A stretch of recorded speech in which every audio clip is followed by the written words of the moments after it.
Okay, so I was just thinking that the electrical crisis in South Africa uh, is a very good example of going through all the ideological problems with the social justice ideology. But it also says something deeper about what is brewing in South Africa, politically and culturally driven, perhaps. It says something about Cyril Ramaphosa. I'm not exactly sure. Yeah, I mean, the situation is politically contrived. It's been engineered as a piece of as some kind of symbol which plays right into the hands of the radical social justice ideology. It follows the narrative so well, and it feeds that narrative so well. And I'm not sure exactly what Cyril Ramaphosa's intentions are in terms of this ideology. I mean, I think he is positioning himself to kind of be on the fence, that he can look like he can go either way. But even being on the fence forces him to generate incidents and the kind of rhetoric which just feeds the fascistic demagoguery of the solution of just salvation by the identity, by promoting the racial identity between other identities and having a system that can arbitrate over them. That's secondary stuff, but just to focus on the actual the politically engineered electrical problem that we're having now. I mean, for governments to claim to be unaware and to have not anticipated everything that has happened just as it has happened is a kind of bad faith, which is, it's playing out, it seems to be playing out in the media how they wished it to. I mean, to think that, to kind of sell the message that this wasn't planned as a political maneuver is just insane. I mean, everything that has happened in effect was designed politically, and in that design, in that problem, it kind of pushes the issue forward, is, are we going to commit to the social justice ideology and follow that path of solving problems? Are we going to double down and go more radical, or are we going to, well, I mean, you can't really, they can't really reverse. So the party of Cyril Ramaphosa he can't really reverse it because he's just engineered an incident that follows the formula, essentially promoting the power of the executive and at the expense of the other branches and the other spheres of government, using the judiciary as a kind of so it's an ideological attack on the judiciary, using the judiciary as the kind of pansy to be part of the narrative that has created the problem, which only a stronger leader can fix. This is the kind of political consciousness that just feeds right into the top-down orthodoxy, that all you need to do is have a morally just leader, a grand leader that is the representative of a kind of moral righteousness, and give him the tools, and then you don't have to worry about politics. You don't have to worry, let the legal system be demolished and moved out of the way of his intentions and his a great morality, that everything must conform to, and if everything is bullied in such a way in society as to fall in line, then you don't have any problems anymore. That kind of fake solution, that if you just concentrate power in the executive, that the, now, like, part of this narrative, in a sense, is that he isn't strong enough, he isn't radical enough, he doesn't have the legal tools to be, so it's a kind of, it seems to me, a politically engineered maneuver to generate the kind of propaganda needed to eventually set up the fascism that Julius Malema, so they've got a kind of two-prong approach. They've got the radical party wing of the ideology, and then you've got the kind of the centrist people who are currently in power, who are making small concessions towards bringing everyone in line with the radicals. That to me seems what might be happening. Or Cyril Ramaphosa is just trying to position himself well towards an anticipated alliance between the radicals when the ANC presumably loses the majority in the next elections. Or they're trying to show that they're willing to be radical themselves, that, maybe, I mean, I don't think so. I don't think that people who have this kind of toxic ideology, this kind of special hypocritical racism of having a strong central tyrant that will implement and intervene on behalf of the interests of the identity, and that only identity politics fully orchestrated will solve things. Okay, I'm just going to go back to the machinery of the current story and how it plays into that theme, let's just say. So, and you can already, in how this system is set up, or the conditions that have brought about this very strange political incident, at least on an ideological level, simply what I would call by the bad faith of the current government. So you have political structures which control essentially the state-controlled electrical services. And the electrical services is on some level run like any other corporate institution, and they have finances and they know what they need and they know what they need to do. And because of the last administration, there was incredible mismanagement of funds, as essentially a lot of important things were diverted towards essentially looting and corruption. So because of a kind of managerial corruption from the last regime, there was misspent resources.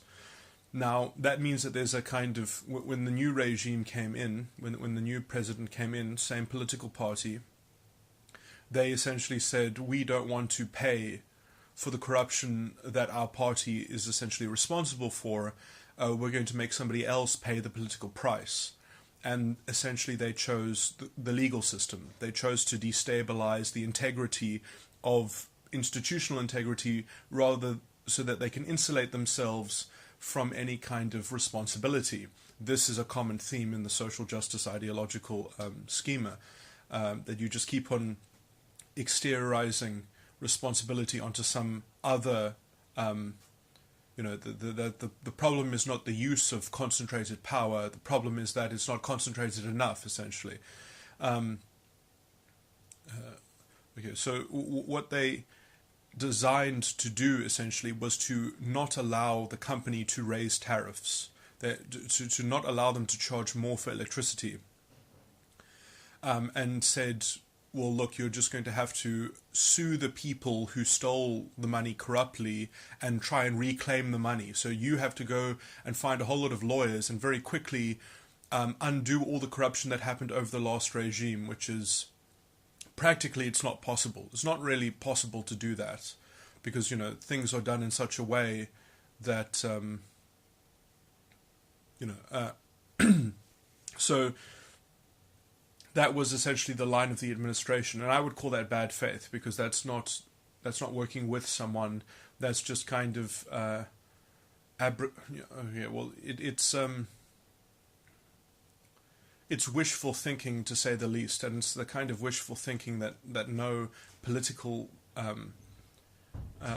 especially political party that's in power, should be resorting on such idealism. But it's not idealism; it's fake. So that was the story that they said, is that no, Eskom must just reclaim all the money that was stolen from them, essentially from the last president. And Eskom obviously then didn't have enough money to pay for wage increases, as you know, generally you have some kind of something that is at least in line with inflation. And so they offered a lot of unions essentially a 0% wage increase. And these people are not allowed to strike because electricity is an essential service. And so you have essentially this type of incident should never occur. It should just not happen, because you've already got people that legally are not allowed to strike. Therefore, they have a special kind of negotiating for wages, and what they've been offered in those negotiations is a 0% increase in wages. And who has to protect this structure? The courts have to uphold this structure. The courts have to label the strike as an illegal strike.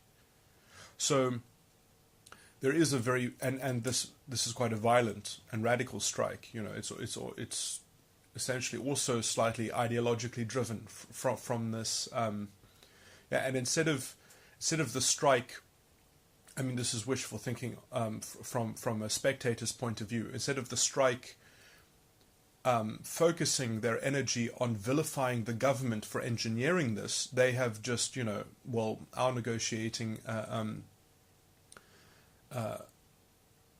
the people who we are negotiating with is the electrical company. They're the people who employ us, even though that the situation that the electrical company in was completely anticipated by them, and they complained about it. But the government, that's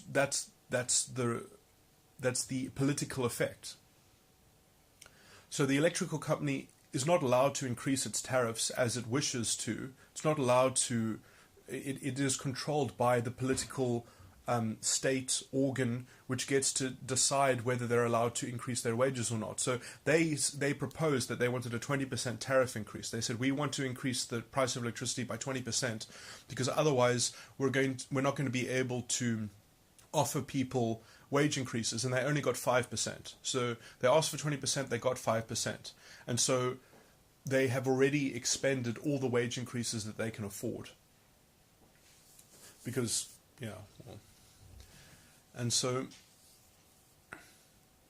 and they did that, I think, 2 quarters ago or something like that. They've already used all the excess funds that they have at their disposal. And so you have a very strange political... so essentially, the government has engineered this scenario to take the heat off of them, to take the heat off the political party, the ANC, and in fact to just kind of disperse the responsibility onto a system, to disperse it onto the structural injustice that you have a court system that has to say this is an illegal strike. And I mean, essentially, the courts are bound to do this because the courts, in essence, are bound to assume that the government is acting in good faith, which it has not in this instance. And so you have this kind of bad faith, toxic ideological position, which gets to defer its accountability onto the system. And this is essentially how the social justice ideology functions. And it says, well, if you don't want us to shirk the responsibility like this, then give us absolute power, and then we'll have nothing to shirk. And then if the consequences go badly, then you have no one to blame but us. But that's always a lie, because they'll always blame history anyway, so there's always a way out. They just say, well, the history that we're confronting is just so insidious and great, and therefore, we just need to be more ideologically mechanical and attack people's consciousness and their, So it becomes a kind of mind control orthodoxy.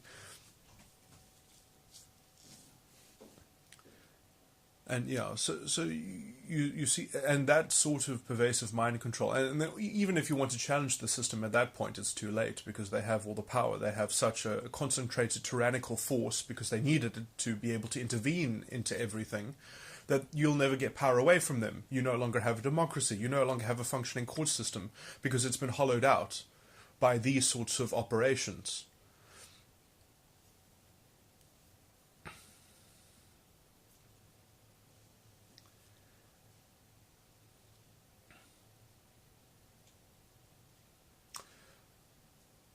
So yeah, it's definitely a toxic ideology, but it only functions by having a kind of one strong arm of the government. Ideologically, the winner of this incident is the executive, and the loser of this incident ideologically. So the sphere of government that has increased its important significance and its kind of its moral authority is the executive, and the sphere of government that has lost all of those things is the judiciary. And that is exactly what the radical social justice ideology is. That's what it requires. That's the air that it needs to breathe. And eventually, the only people who can fulfill this ideological mandate is the most tyrannical, radical, violent, the person with the most violent rhetoric. And who's going to win in this game? So, people keep on piling on into this, thinking that they can hold the grail of this particular revenge politics, that they can be the savior of the identity from this kind of top down, that they can infantilize the identity that just needs its justice delivered to it. They need to be the kind of the arbiter of history and identity, being accountable for all the historical facts about identity. All the while, you can ignore the present completely. You can ignore practical common sense. You can ignore general understanding about anything, and you can just infantilize people. You can just essentially you can hand them the scraps from the table of the politically connected economy that gets set up. All the while, even as this ideology has existed in this country in some form or another for at least about 15 years, when affirmative action became, let's say, orchestrated in a very bad way.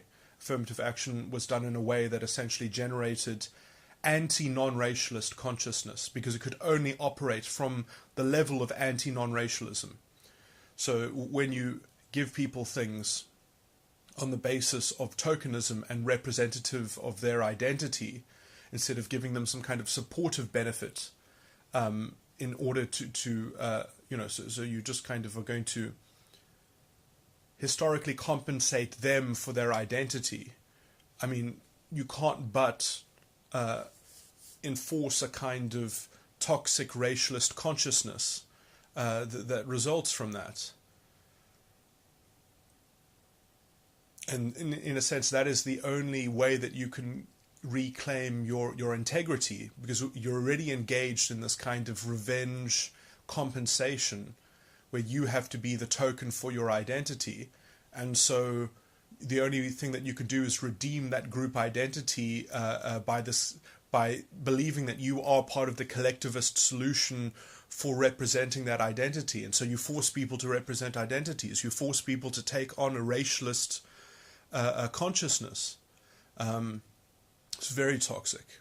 And the byproduct of this is that only big companies can afford to engage in this kind of self-indulgent narcissism for the identity, and can afford to pander to this. I mean, this is anathema to small companies. Small businesses are essentially sabotaged by this kind of mandated, coercive thing that destroys networking. It destroys authentic skills development. It destroys everything that a developing country needs.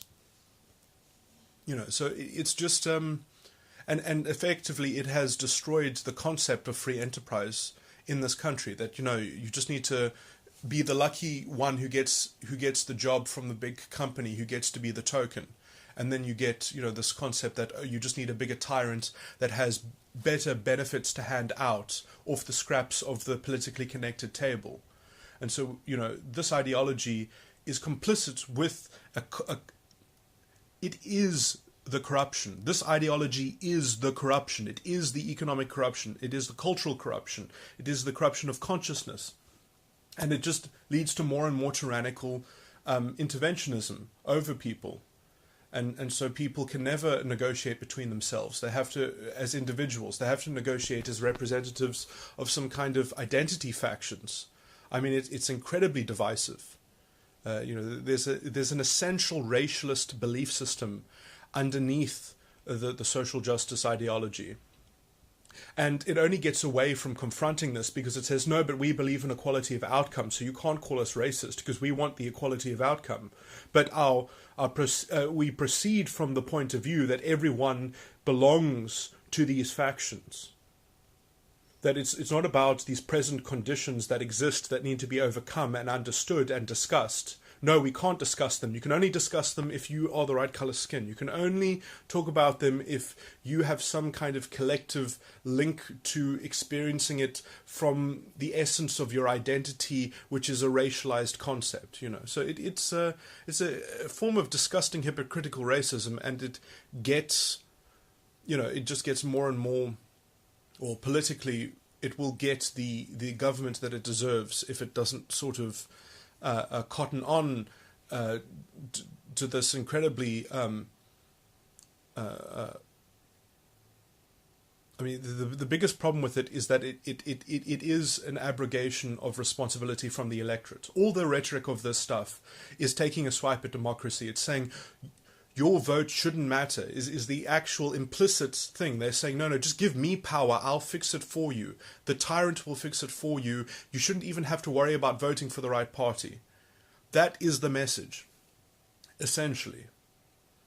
And because this has been the political line for so long, because the ANC has essentially been an apolitical entity that, at some level, probably before Thabo Mbeki was taken out, it actually had structures against this kind of a perverse spiral in ideological indulgence. But the thugs really came in after that. And it's been too easy for them because they never have to take responsibility. They've got history. They've got a minority to point at and say, look, they're doing better than us. And until that is equal out, we just need more power. We just need more influence. We need more control over the economy. That's the only way that we can access that, even though that their policies directly prevent the access to that, because they want to be the person who delivers it. The government wants to be the good guy so badly that they keep the private sector in a state in which it will continue to play the bad guy in their rhetoric. I mean, big companies have never been the lifeblood of an economy. It's always been small companies that have been, and that effectively is impossible to get right in this country because the mandates and the coercive force of the state in terms of this racialized, toxic labor policy has just made it impossible. Would be interesting because I think that if things do continue to go badly, what will have to happen, unless there's some kind of just radical slaughter or whatever, is perhaps some provinces will break away so that they don't have to go fascist with the rest of the country. And or that might be too unstable anyway, but that could potentially be a way to at least keep the values of the South African Constitution alive in some form, to keep non-racialism going, so that it doesn't have to be completely swallowed up by this disgusting ideology, which has it has propagated itself. It has become popular, so I'm not exactly sure how easy it would be to not have to follow the mob. But I mean, essentially, everything that is happening is just a recreation of how the Weimar Republic was destabilized and how Hitler set up his coup. It's the exact same progressivism, the same useful idiot ideology that you basically make people fascist. You just give them one extra belief. They believe in equality of outcome. So they're fascists that believe in equality of outcome. And then eventually you just keep on forcing them to compromise, to be expedient politically. And then you end up with an ethno-fascist state that usually betrays all of the special interest groups who believe the most in having this, well, if the structural society that we believe in is just towards every identity equally, then it'll be paradise on earth or some such thing. When like that doesn't mean anything. I mean, that's like an ideological game of destroy evil, but it has no definition of what progress is apart from destroying evil. Progress is only defined by destroying evil.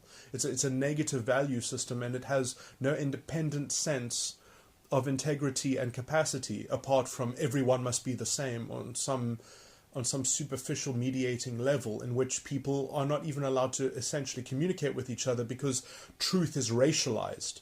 So disgusting, so patently racist and disgusting.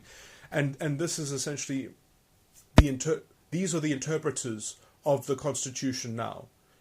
These are the people who are picking it apart with their legal positivism, with their disgusting... Yeah, well,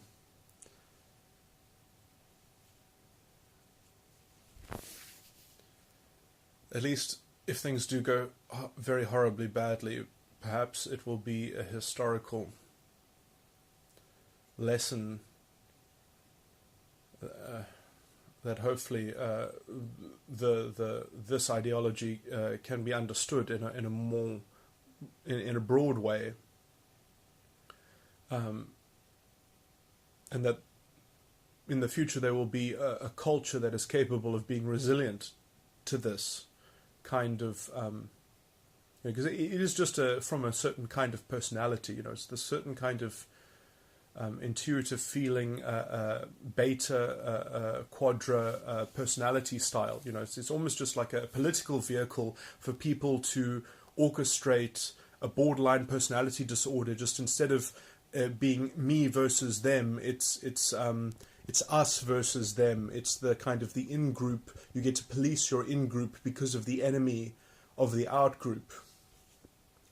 You get to define, you get to marshal people within your in-group to fight the out-group that has wronged you, and that you just need to keep on telling that story. You keep on having to make that narrative the kind of the mythological racial religion that makes people feel like that is what they have the meaning in everything that they do is undoing some evil, and therefore they can know that they are good, and they don't have any deeper sense of understanding of the world. They just need to live in that kind of mythological setup. And then if anyone attacks them, they can say, no, you're trying to steal their integrity, their sense of collective integrity, and you're trying to steal their religious myth from them. And then you can say, oh, well, it gets... I mean, the cost of that is that you end up with a pathetic culture. You end up with a culture as pathetic as the Nazis. They're just like children in some disgusting sense, though. I mean, that have to sing along to this chorus. And if anyone threatens the chorus or sings differently, you have to define them as internalizing some kind of infiltration against the collective soul. It's a very man-made religion, this ideological and essentially it's only as true as the pain that it can use as its banner, as its marshalling call, and that ends up being what it can only create. It says, well, if we can symmetrically create enough pain on the other side of the balance sheet, somehow that puts us in a better position. And it might do so in an emotional way, in a kind of revenge way, but it doesn't translate into actual transformation. So it's a very fake and hollow transformation that ends up creating power structures which become far too repressive. And they always promise that they'll disappear, but there's always more work to do, and then eventually political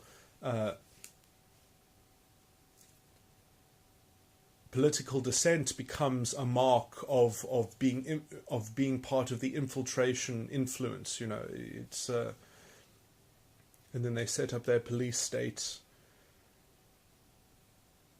It's too late, and then you've got 20% of the population who have this kind of personality style, who believe in the ideology like they truly believe, and then the 40% that went along with them, that sympathized, they stop sympathizing once these people take full control, and then they don't actually make things better, but then it's too late because they have power, and that 20% can hold on to it. And they can whip people into shape, and they can take people to youth camps, and they can indoctrinate them. And it's, it just becomes more and more self-deluded, and the rhetoric becomes more radical as they have to reinvent the historical scapegoat.